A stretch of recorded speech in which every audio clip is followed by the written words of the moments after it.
बहुत समय पहले की बात है। एक सुंदर लेकिन सूखा पड़ा गांव था, अन्नपुर। गांव में एक छोटा सा लड़का रहता था, चीकू। वो बहुत भोला और दयालु था। रोज अपनी रोटी से थोड़ा हिस्सा गाय, कुत्तों और पक्षियों को खिलाया करता था। एक दिन चीकू जंगल में लकड़ियां बीन रहा था।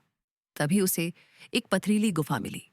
जब उसने अंदर जाकर देखा तो एक बूढ़ी औरत बहुत कमजोर हालत में बैठी थी। चीकू ने तुरंत अपनी रोटी का टुकड़ा उसे दे दिया। बुढ़िया मुस्कुराई और बोली, तू बहुत नेक दिल है। ये ले, ये एक जादुई घंटी है। जब भी भूख लगे और तू इस घंटी को सच्चे दिल से बजाएगा, खाना अपने आप आ जाएगा, लेकिन सिर्फ जरूरत भर का। और याद रखना, इसे कभी लालच में मत बजाना।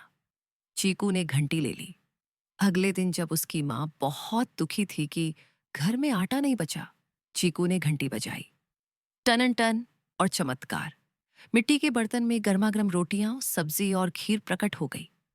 अब चीकू रोज जरूरतमंदों को भी खाना देने लगा।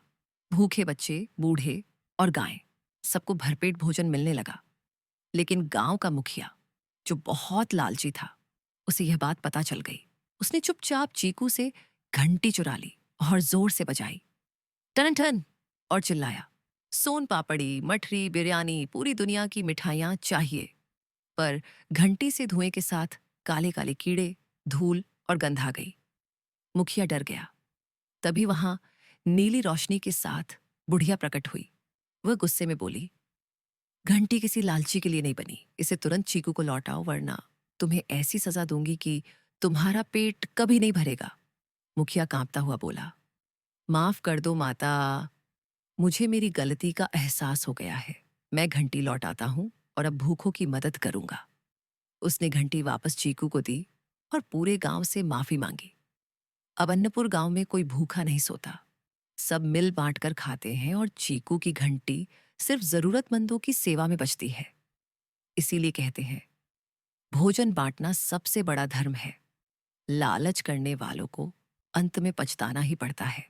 अगर आपको ये कहानी पसंद आई हो तो लाइक जरूर करें, और ऐसे ही और प्यारी कहानियों के लिए हमारे चैनल दादी माँ की अनमोल कहानियों को सब्सक्राइब करना न भूलें।